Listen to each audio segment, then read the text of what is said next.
Hey guys, it's been such a long time since I posted anything. And I'm in the tub listening to my stories. And I figured I might as well just come on here real quick and just tell a quick one. I don't know why this one popped in my head, but I have suffered through a lot of really strange medical conditions, and this one that happened to me about 13 years ago. I've always had a problem with strep, like strep throat, ever since I was a kid. And when we lived in New Mexico, the climate there is very dry, the desert, and it would exacerbate the issue. So I was always suffering with it. And when I was in junior high and high school, they would just like dope me up with tons of codeine and send me on my way, shoot me with a shot of penicillin in the ass. And I was part of the experiments with the first like Z packs that came out. I think that was what really knocked it out when I was like a freshman in high school, but I wasn't in New Mexico a whole lot longer after that, so I don't know, if it was the Z pack that finally, made the strep A go into like a slumber or what, I don't know. Anyway, so when my father passed away in 2009, I dropped everything I was doing, and my son and I, with the help of family and friends, we wouldn't have been able to do it alone.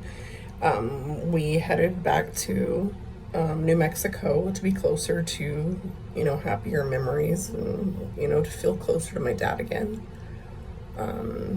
And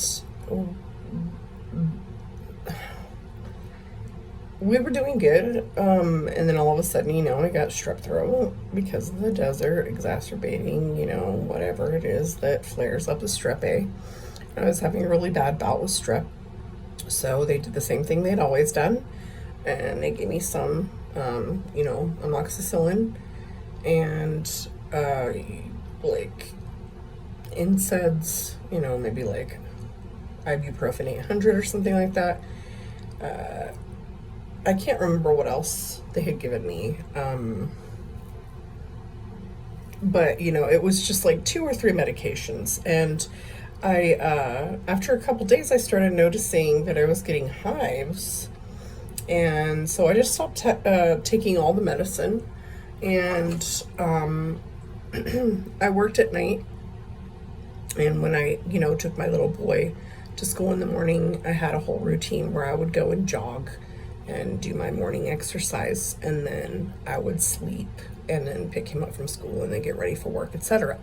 So this day, instead of going to jog, when I noticed, it had been a couple days, I had already stopped taking all the medicines, but I still had this weird, like, hivey rash all over me, and it was just really itchy and irritating, and I didn't know why it wasn't going away. So I stopped by the pharmacy where I had got the prescriptions filled, and I think it was a Walgreens, and it was a very, very, very old man that had probably been a pharmacist his whole life, and he tells me, "Whatever you do, don't go back to the hospital. They have enough fish to fry. Just put some calamine lotion, take some Benadryl, and sleep it off." And so I was like, oh, okay. I mean, that's what I've been doing. I guess I'll keep doing it. Thank you, sir. Have a nice day. I don't want to waste anybody's time. Last thing I want to do is go sit in the freaking emergency room for 20 hours. Who wants to do that? Nobody. I mean, I guess there are people that like that, but that's not my bag. I'm a single mom, I got shit to do, places to go, people to see. I don't like to live. I'm not gonna go sit in the ER for a rash, But what he should have told me was, you need to call your doctor, the one that gave you the prescription, or make an appointment with a PCP or something, something logical. He didn't even look up from what he was working on to look at me, And I know he's not a doctor, it's not his job to examine me, but he could have given me some kind of better advice than that, because he almost killed me. Well, I didn't take it that serious at all. So I went home, and it was, my son and I lived alone in a very cute little triplex. And I didn't ever really need help. I was pretty good on my own, and if I needed anything that I couldn't take care of on my own, my best friend and her husband lived across the street, and they helped us often. But I went home, and I did what the man told me to do. I still wasn't taking the medicine anymore. I just figured that whatever was wrong would run its course, and my body would cleanse itself of whatever, sweat it out. So I went to bed like normal. I guess I wasn't working. It was probably a weekday when the club I worked at was closed. And so I woke up in the middle of the night, or early in the morning before the sun was up, and my eyes were swollen shut and I couldn't see anything. So I'm crashing through my house trying to make it from my bedroom to the kitchen, and it was pretty spread out. It was a really decent sized place for what it was.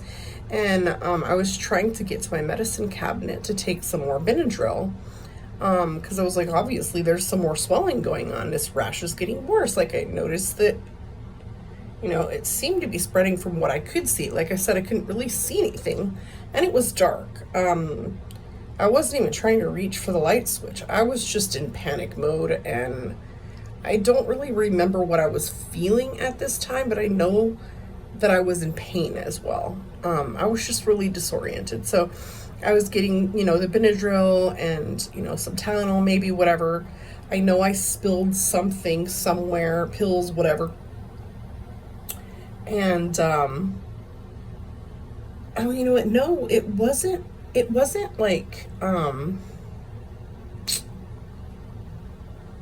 still dark outside. I guess I just really couldn't see much at all when I woke up. Because I recall after I was able to take the Benadryl and whatever, ibuprofen or Tylenol that I took, and get myself, somewhat coherent and awake and lucid to what was going on, I realized that I had missed my alarm to get my son up for school. So I was in a panic, and I wasn't able to function correctly because I couldn't see. And I remember waking up my son, and I was like, I'm so sorry, buddy. I guess I missed my alarm, and I'm waking up late. And I hadn't thought to look in a mirror or anything. And my son was 6 years old. He was a tiny bear. He was sheet white looking at me, just terrified. He was like, Mommy, you're purple. And I was like, what are you talking about, baby? We gotta get ready for school. We don't have time to play. We're late. Let's get dressed. Let's get ready to go. And he was like, Mommy, you look like Barney. You are purple. Mommy, why are you purple? Are you wearing makeup? And I was like, no, baby. Mommy woke up not feeling good. I think I'm gonna go see a doctor. I don't think I'm purple, but you're funny. And so I kind of rushed to the bathroom, and I remember I had to get real close to the mirror to see myself at all. And what I saw was a horrifying, nightmarish sight. My face was covered in something I'd never seen before. It was, all of my pores were tiny little whiteheads, and I was just grossed out, ew, what is this? And I touched some of them, and they just all of the ones that I touched started rupturing, and so I was like, ew, oh my god, what's going on here? I don't have time for that. I gotta get him to school, he's late, And I'm I didn't even notice the purple. I wasn't even thinking about it. All I could see was these gross, whitehead looking irritations on my face. and it turns out they're called pustules. If that is not disgusting, I don't know what is. They were all over my whole face. And I was just like mortified and just like grossed out, but so much was going on. I didn't have time to focus on me. I needed to get my little boy to school. He was already late. Like, as we were getting him dressed and rushing out the door, like that was the time he was supposed to be checking in class. So and his school was like literally 2 or 3 blocks away, and he's just a little bitty bear. He's in pre-K, I think. And he was never late, and everybody there knew me. I'm a wild person. I'm hard to miss, and I'm a single mom, and anyway, the lady at the front desk knew who I was, and she knew Charlie, and they were so sweet, and they just loved my little boy. Like, they treated him so well, and they knew that, you know, we did it on our own. It was us against the world, and they helped us out with a lot of stuff. I also went to like parenting classes there. That school was amazing. So anyway, the girl, she sees me coming up to the door with Charlie, and she is like kind of standing up to let us in because they kept the doors locked once the kids were in class. To this day, I'm thankful for that. They were already, you know, safety conscious, and that was a while ago. But I noticed like halfway between her desk and the door, she gets this like extremely alarmed and panicked look on her face, and she lets us in a hurry, and she's like, ma'am, I got him. I'm gonna take him to class. You are purple, ma'am, you need to go to can I call you an ambulance? You need to go to the hospital. You look very sick. What is wrong with you? I've never seen a purple human before. And she was like, and I said, you know, I've been sick. I don't know what's going on. I'm going to the hospital right now. It's okay. And my son was clearly distressed. Like, he was worried about mommy, and he didn't want to go to class. He didn't want to leave my side. He was scared. He didn't know what was going to happen to me. And I was like, it's okay, baby. Mommy's fine. Mommy's okay. I'm going to go see the doctor right now. I promise the doctor's going to take good care of mommy. You just have a good day at school. So she takes him, and, you know, she's freaking out. Like, she does not take her eyes off me. And so, like I said, I really hadn't gotten a lot of time to assess the situation in the mirror, and I'm just like, it can't be that bad, right? But again, my eyes were not working very well. I was able to see in order to drive safely, but like checking myself over really wasn't the priority. I knew something was terribly wrong and I needed to get to the hospital, and that was what I was doing. So I don't know, the woman's reaction really, like, at that point I was starting to get a little panicky, you know. And the hospital, it's a very small town, but the hospital's on the other side of town from where I live. And I drove like a little tiny Neon, and at the time gas prices were so amazing. $5 would give me, you know, like half a tank. But I was really broke at this time. And so my tank was almost completely empty, and I was like, oh no, I hope I make it, you know? And so I just, you know, I'm driving slow and careful. I think I had my hazards on. I just wanted to get there. And I was nervous, and I didn't know what was going on. I didn't know what to think. I didn't know what to do. I didn't call anyone. I just went straight to the hospital. Well, there's a gas station just outside of the hospital there in the little town we were in Las Cruces. And I was like, oh no, I could feel my car starting to like put. And I was like, oh no. And I like literally ran out of gas up to the gas pump. This is crazy ways God works, you know. Thank you, Jesus. I made it to the gas pump, but I had no money. So I'm like desperately trying with my impaired vision and how weird and odd I felt, and like digging through my car trying to find any change or whatever I might have to be able to just put in the tank and get across the street to the hospital in my car. And the clerk sees me coming, and she's in a full-blown panic, and she's like, ma'am, Ma'am, you are purple. You are purple. You are purple. Are you going to the hospital? Why are you not at the hospital? And I was like, yeah, my car just ran out of gas. It ran out of gas coming into your parking lot. I was almost to the hospital. And she was, ma'am, I got you. And I was like, this is what I have. Ma'am, just go. Just get to that hospital. You are purple. Yeah, purple human. This is crazy. This is not right. And she was freaking the fuck out. So I was like, okay, this is crazy. And I'm like laughing at her, but the panic is building inside of me, and the hospital's so close but so far away. So I hurried, and she had given me like an extra buck or two or whatever, and just like she was like, whatever, I'll give you whatever I've got in my pockets, just go, I'll put it in your tank, go. And so I get my gas, I go to the hospital, and as soon as I walk into the ER, I guess people had been calling, and it was the only hospital in town. It's a little town.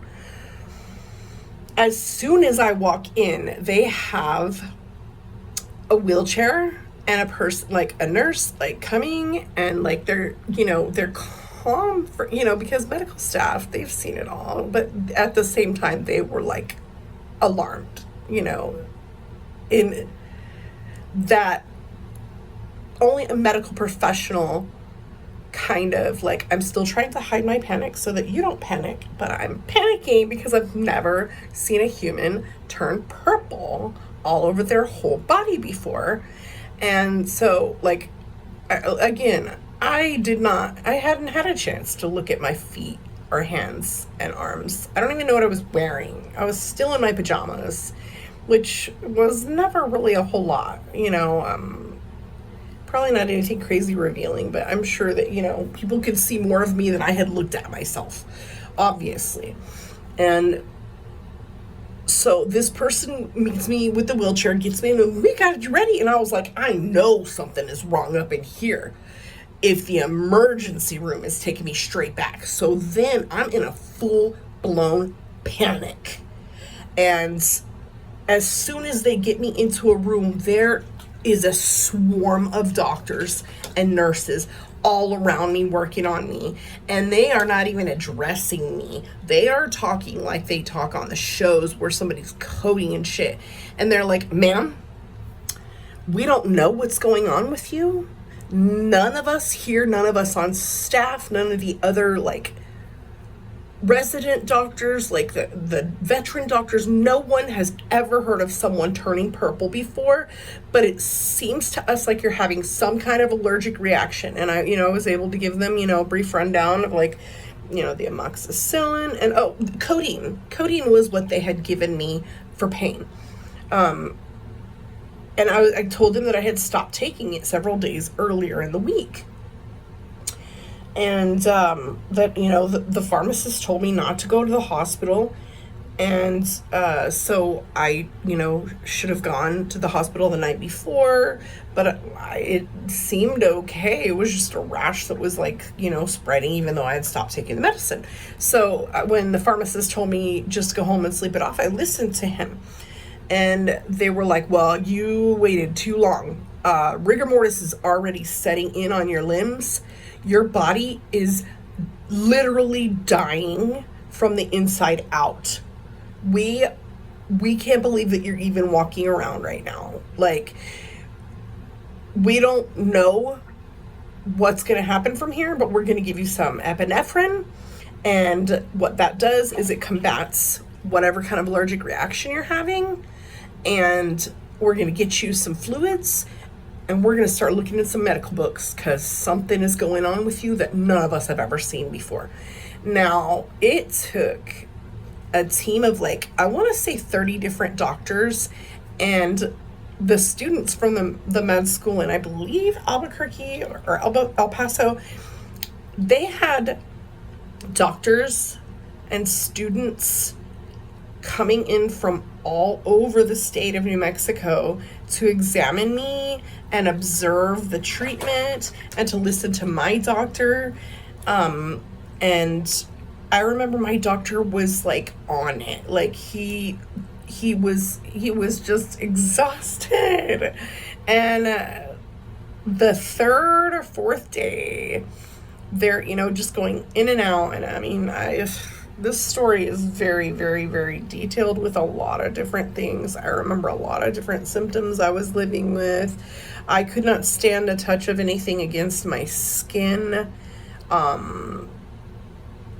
I had to do everything I could not to touch my face at all and rupture the pustules, because they were telling me that they would leave really bad scars if I busted them. And and I told them that I didn't even try to mess with them. I just barely touched my skin and they had ruptured. So they were like, don't touch your face at all.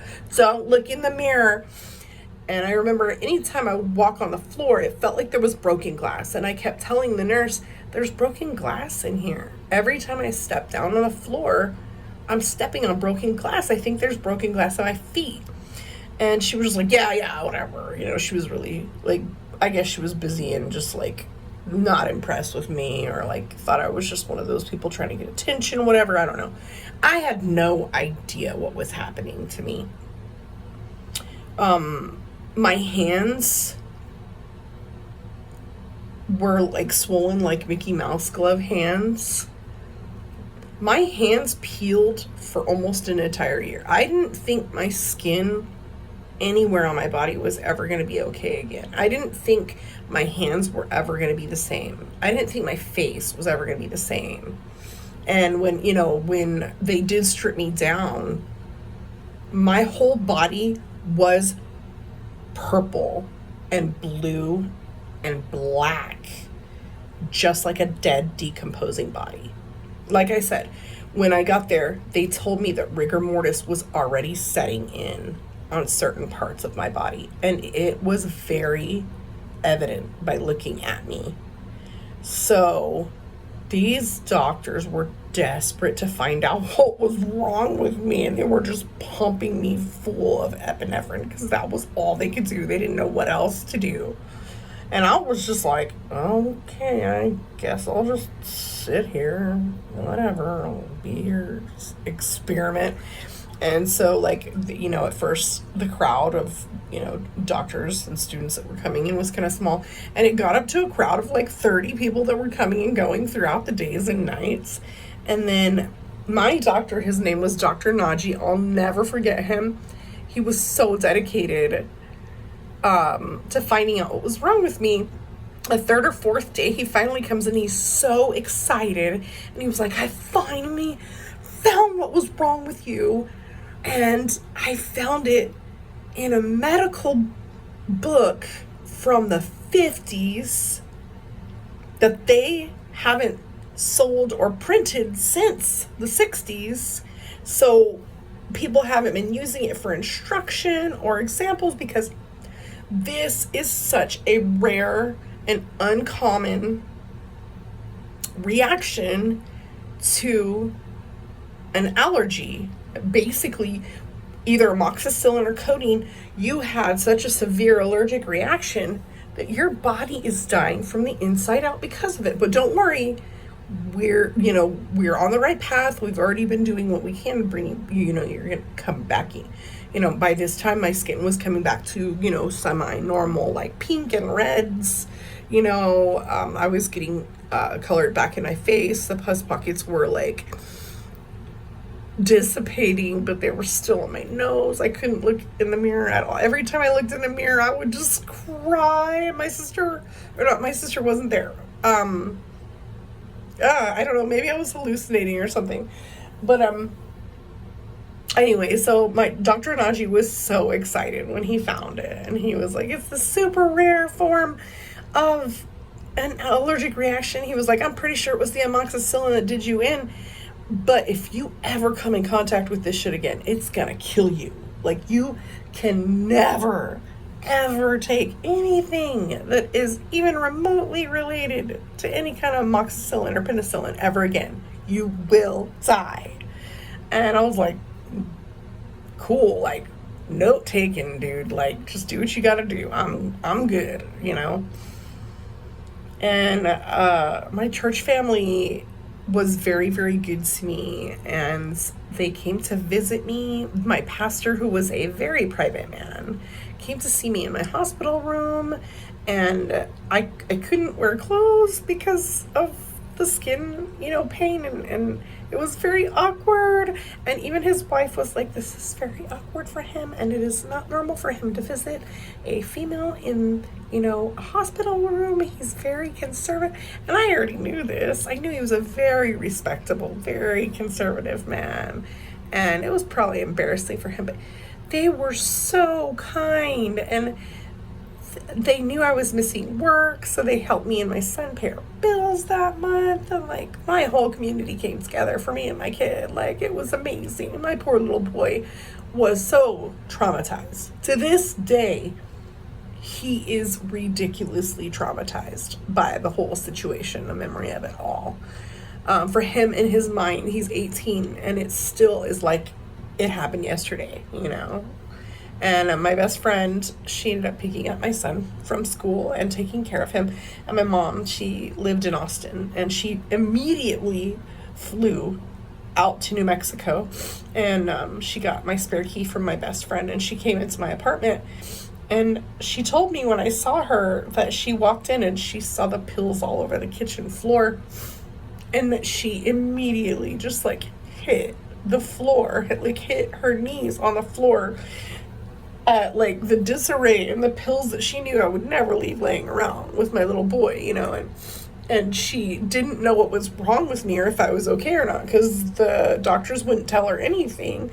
But she wanted, check on the house, make sure things were secure, and the state of the house, her walking in to find those pills everywhere. And I guess that it was like one of those snow angels almost, because I was like trying to find a bit of drill in all the pile of ones that I had spilled in the kitchen. It just really triggered something in my mom that made her just hit the ground and sob for a while before she was able to collect herself and get herself to the hospital. And she was so afraid of what she was gonna find when she got to me that she was avoiding coming to my hospital room, because I guess they had scared the shit out of her.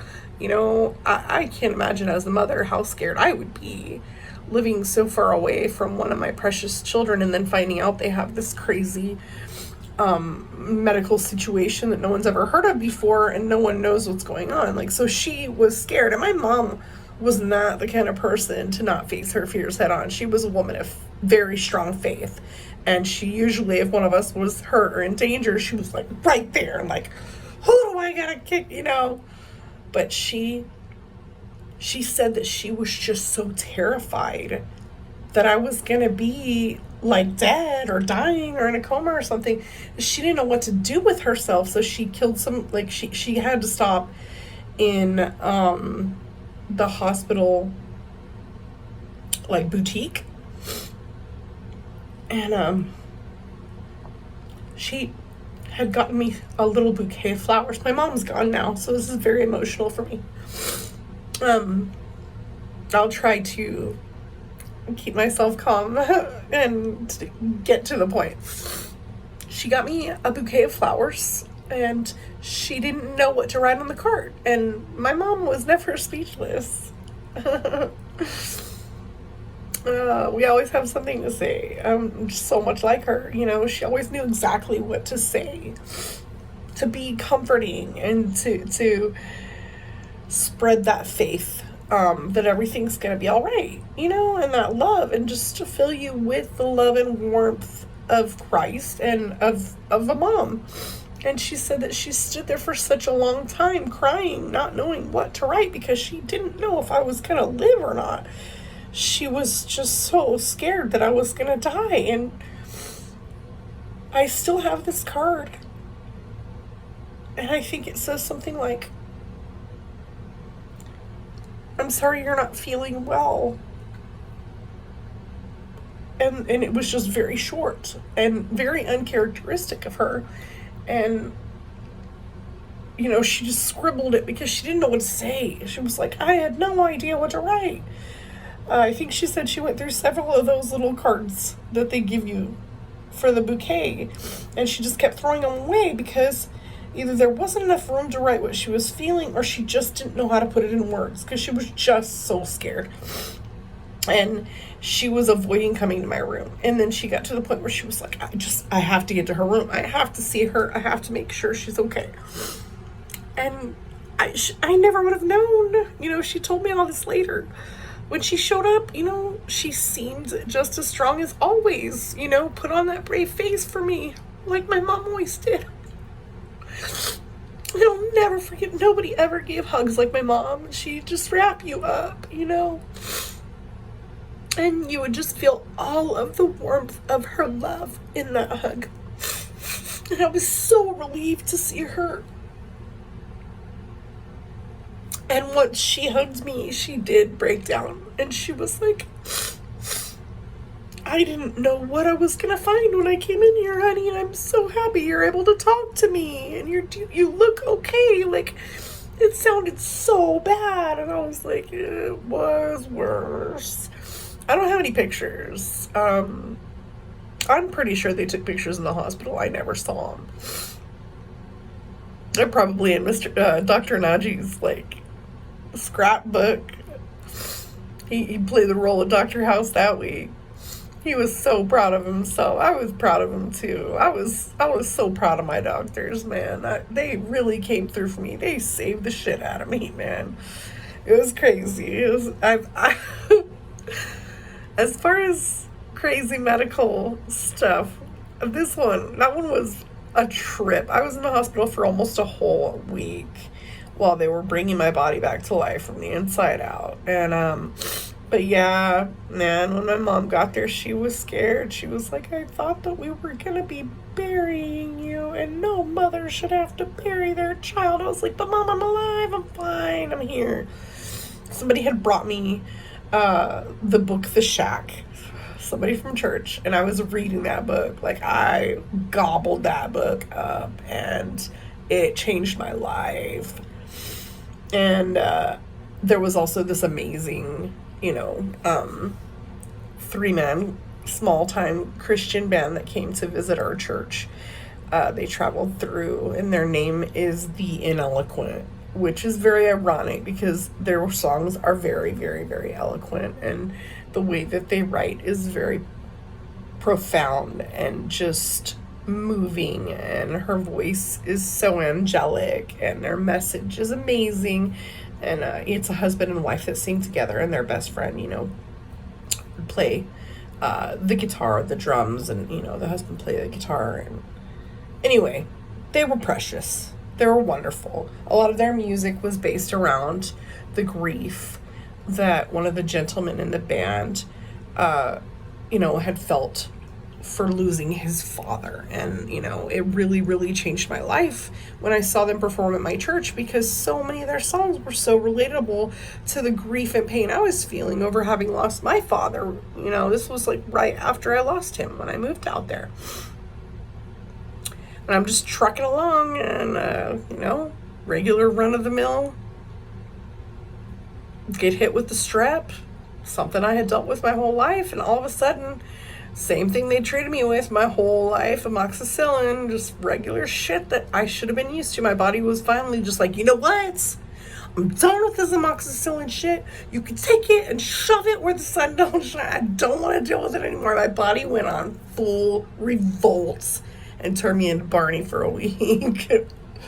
I was literally the Walking Dead. Amoxicillin literally took me out. And these amazing doctors totally came through for me and saved my freaking life when it should have been too late. It should have been too late. I bet to this day that those people that ran into me that day were like, I saw a purple bitch once. I bet y'all have never seen a purple bitch. I bet those people are still wondering what happened to me. Like, what was wrong with me? Why I was purple. It's crazy. I still remember looking at myself when I finally got a chance, and looking at my body and being like, I look like a decomposing dead body. It was so creepy to know that massive amounts of my own flesh was dead. And it all just kind of sloughed away. Like millions and millions of layers of dead skin, just really slowly, like layer by layer by layer by layer, all the deadness just shed away over time. But it was so much time that I didn't think I was ever going to be the same again. And looking back at it, that part doesn't even really stick out to me. You know, the parts that stick out to me were people's reactions. And, you know, my mom being so traumatized, that really messed me up, you know. And my doctors, especially when my doctor went from being extremely alarmed and panicked every time I saw him for 3 or 4 days, and then all of a sudden just total and complete euphoria and joy and excitement at, we found what was wrong with you. Like, oh my God, we know what's killing you. And I was like, really? What's killing me? Oh man. And I was like, oh, Dr. Dreamy saved my life. And I was talking to one of the nurses at a follow-up appointment. She was like, oh, he's married. And I was like, I hope that he's not married to her. Sorry, lady. He's dreamy though, and he saved my life. I will be forever grateful to those doctors for pulling their shit together and really going above and beyond to find out what was wrong with me, because that man really did his homework to find that shit. I don't even know what it's called to this day. When I have to tell doctors at new hospitals or clinics or emergency rooms or whatever the things that I'm allergic to, they told me, you know, just add codeine to that list just in case. So I don't ever take codeine anymore. And definitely, you know, the amoxicillin and penicillin, they always ask you, okay, you're allergic to amoxicillin. What reaction do you have? And I'm like, I'll die. And they're like, okay, anaphylaxis. And I'm like, no, my throat doesn't swell up. I don't stop breathing. I turn purple and my flesh dies while my organs are still alive underneath, you know? No big deal. And they're like, okay, we got a sense of humor over here. And I'm like, if you only knew, lady. So yeah, one of my very many strange and wild medicinal anomalies, I guess, like a crazy reaction to medication. My body is crazy. I don't know how I'm still here. I've always felt like I've got to have like 9 lives or something. And I think I've used up probably 7 or 8 of those bad boys by now.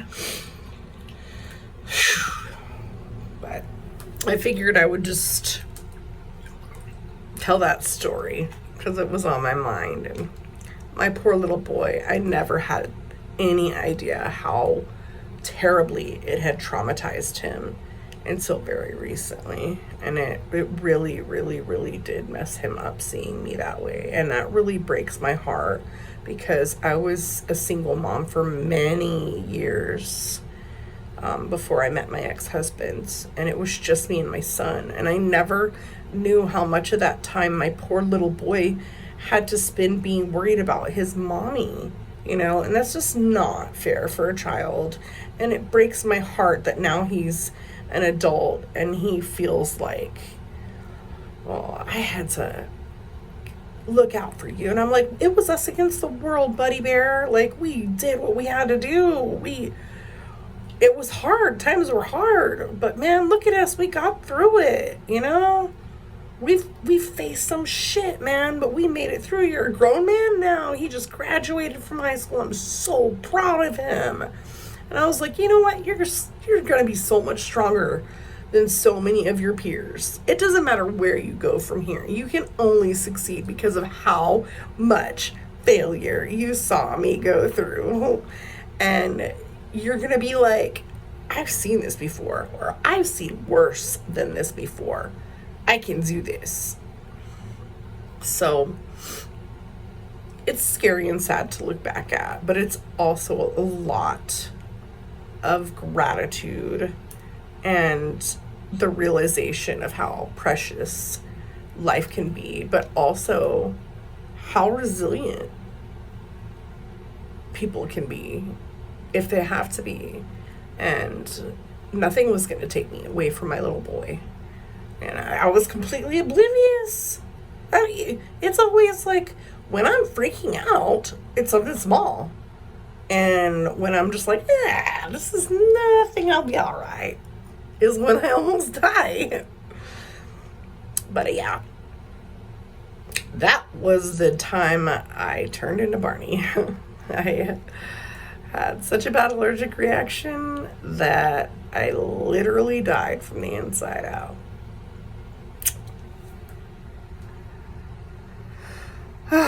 Sorry it's been so long since I posted. I don't know if this is even gonna post. It's very long and I still don't know how to edit, so I don't even try. And if you don't want to listen to the whole thing, I won't hold it against you, because I talk a lot and I cry a lot. Life has been, all of our lives have been COVID crazy. But you know what? Telling this story made me nostalgic and proud of myself, and it made me remember a strength inside of me that I tend to forget quite often. So I think I needed to tell this story. So thank you if you listened, and I hope you enjoyed it. And I want to hear about your crazy medical experiences, and I can't think of the term right now.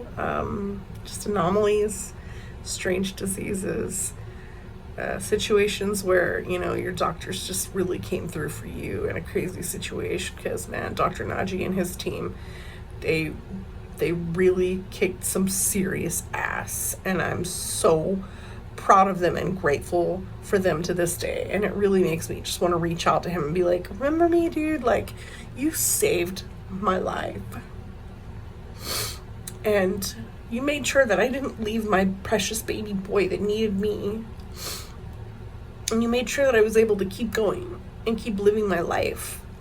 And I'm so grateful to that man. And these days, I really don't trust doctors at all. After cancer and never being able to get my medicine and like all the shit I've been through, and they never listened to me at all. There have been doctors in my life, like Dr. Naji, that really went above and beyond and deserve to call themselves doctors and are just amazing medical practitioners. And I'm so grateful to everyone in the medical field, because I could never do it. Thank you. Thank you. And I really love the medical posts that have been flooding YouTube. I love the ER stuff. I love the nurse stuff, the doctor stuff. It's so amusing. And seeing their perspective is pretty wild too, because they're humans too. And I think a lot of times we forget that shit. So thank a medical person, someone in the medical field. Ambulance drivers are my fucking heroes. I could never do that job. They see the ugliest, worst of the worst, horrible every single day. And man, people that save lives are just amazing people. I wish I could be useful. I wish I could find my place in this world.